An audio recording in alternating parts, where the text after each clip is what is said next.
바벨론으로부터 부르짖는 소리가 들리도다. 갈대아 사람의 땅에 큰 파멸의 소리가 들리도다.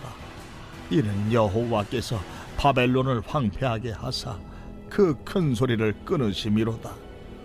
원수는 많은 물같이 그 파도가 사나우며 그 물결은 요란한 소리를 내는도다. 곧 멸망시키는 자가 바벨론에 이르렀음이라. 그 용사들이 사로잡히고 그들의 활이 꺾이도다. 여호와는 보복의 하나님이시니 반드시 보응하시리로다. 만군의 여호와라 일컫는 왕이 이와 같이 말씀하시되, 내가 그 고관들과 지혜 있는 자들과 도백들과 태수들과 용사들을 취하게 하리니 그들이 영원히 잠들어 깨어나지 못하리라. 만군의 여호와께서 이와 같이 말씀하시니라. 바벨론의 성벽은 회파되겠고 그 높은 문들은 불에 탈 것이며 백성들의 수고는 헛될 것이요 민족들의 수고는 불탈 것인즉 그들이 쇠잔하리라. 2022년 5월 25일 새벽 하나님의 말씀은 예레미야 51장 54절부터 58절입니다. 오늘 본문은 바벨론 심판의 최종 선언에 관련된 말씀입니다. 54절부터 56절은 선지자가 선언하는 내용이고 57절과 58절은 하나님께서 선언하는 내용입니다. 먼저 54절과 55절입니다. 바벨론으로부터 부르짖는 소리가 들리도다. 갈대아 사람의 땅에 큰 파멸의 소리가 들리는도다. 이는 여호와께서 바벨론을 황폐하게 하사 그 큰 소리를 끊으심이로다. 원수는 많은 물같이 그 파도가 사나우며 그 물결은 요란한 소리를 내는도다. 아멘. 54절과 55절에서 두드러지게 보이는 것은 소리란 청각적 의미입니다. 한글 성경에는 소리란 단어가 4번이 번역되어 있지만 원문을 보면 큰 파멸의 소리는 직역하면 그리고 파멸이기에 3번의 소리가 사용된 것을 알 수 있습니다. 3가지 소리에 대해 살펴보면 첫째는 바벨론으로부터 부르짖는 소리가 있습니다. 이 소리는 침략자들에 의해 짓밟히는 바벨론이 고통 가운데 내뱉는 울부짖음의 소리입니다. 향락의 소리가 가득했던 바벨론은 이제 고통의 울부짖음이 가득한 나라가 되고 말았습니다. 두 번째, 그 큰 소리는 바벨론이 많은 나라를 침공하여 점령하고 강대국으로 크게 번창할 때 내었던 교만의 소리입니다. 지금 선지자는 이 교만의 소리를 하나님께서 끊으셔서 부르짖는 소리가 들리고 큰 파멸이 올 것임을 말하고 있는 것입니다. 세 번째, 요란한 소리는 교만한 바벨론을 물리치기 위해 달려오는 바사와 메대의 연합국의 군사들이 내는 요란한 진격 소리입니다. 이 소리는 바벨론의 교만의 소리를 포위하고 그들을 두려움과 공포로 몰아넣는 소리였습니다. 이렇게 3번의 소리를 통해 번영하는 그 시대에 내던 바벨론의 큰 소리가 적군의 진격 소리와 그로 인한 바벨론의 비명 소리에 파묻혀 역사에서 사라지는 바벨론의 처참함을 생생하게 소리를 통해서 우리 귀에 들려주는 그런 효과를 보여주고 있습니다. 또한 이는이라는 접속사를 통해서 여호와께서 황폐하게 하셨음이 바벨론의 멸망의 이유임을 말하고 있습니다.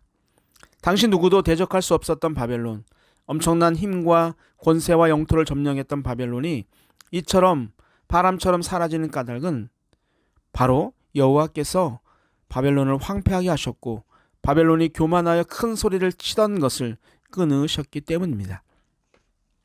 바사와 메대 연합군의 위험이 많은 물과 같이 파도가 사나우며 물결은 요란한 소리를 낼 것이란 말은 바벨론의 공포가 극에 달할 것이고 또 쓰나미가 한 도시를 완전히 파괴시키는 것처럼 바벨론은 무시무시한 적의 침략으로 철저하게 파괴가 될 것임을 말하고 있습니다. 56절에서도 그 세력이 곧 바벨론에 이르고 바벨론 용사들이 사로잡히고 싸울 무기인 활이 꺾임을 말하고 있습니다. 강력한 세력을 가지고 있었던 바벨론이 아무것도 할 수 없는 무기력한 존재로 변하게 되는 것은 여호와는 보복의 하나님이시니 반드시 보응하시로다라는 말씀에서 해답을 찾을 수가 있습니다. 오늘 여기서 보복이란 단어에 대해서 잠시 설명하고자 합니다. 보복이라고 해석한 깨물로트란 히브리어는 구약 성경의 단 3회만 사용된 단어입니다. 이사야 59장 18절에서는 행위라는 뜻으로, 또 사무엘하 19장 36절에서는 상이라는 뜻으로 번역되었습니다. 따라서 깨물로트란 단어는 반드시 악행에 대해 형벌을 내린다는 뜻만 갖는 것이 아니고 선악간에 분별하여 선행에 대해서는 상을 주고 악행에 대해서는 벌을 내린다는 뜻으로 사용되었음을 알 수 있습니다.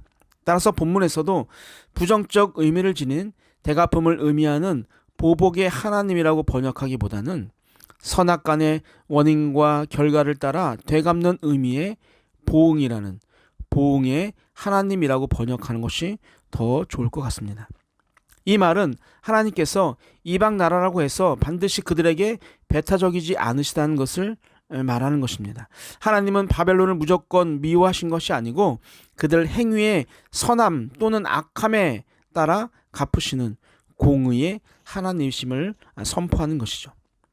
바벨론의 교만과 우상을 숭배하는 죄, 그리고 이웃을 침략하고 파괴하는 악행을 저질렀기 때문에 형벌의 보응을 받을 수밖에 없게 되는 것입니다.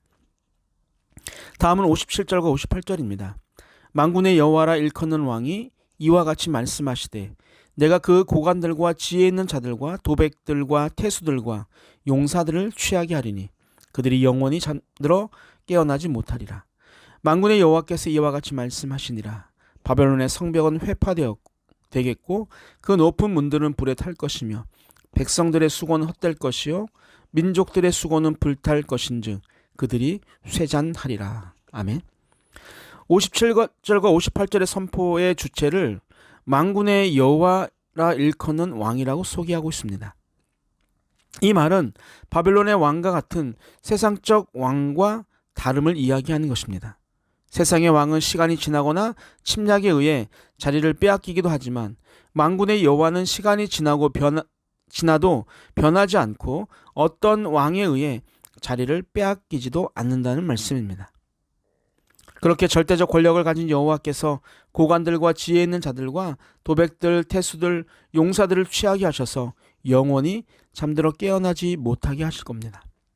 고관, 지혜 있는 자, 도백, 태수, 용사들은 바벨론을 지탱하는 힘과 같은 중요한 인물들입니다.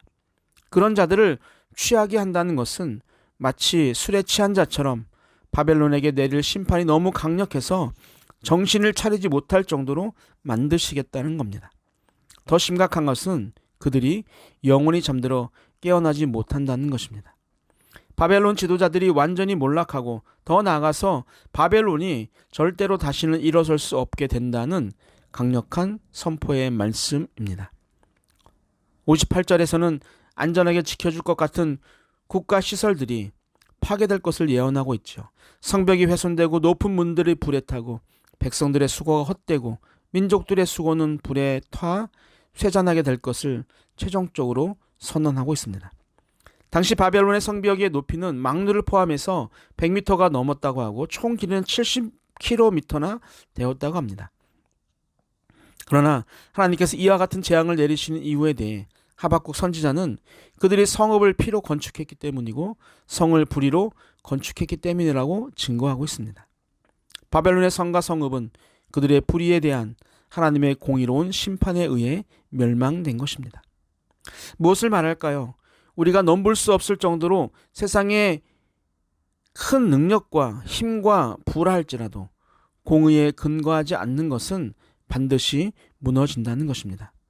사랑하는 산돌교 성도 여러분, 오늘 하루도 하나님의 공의 앞에 한 점 부끄러움 없는 우리의 신앙의 성벽을 쌓게 되기를 주님의 이름으로 축복합니다. 아멘.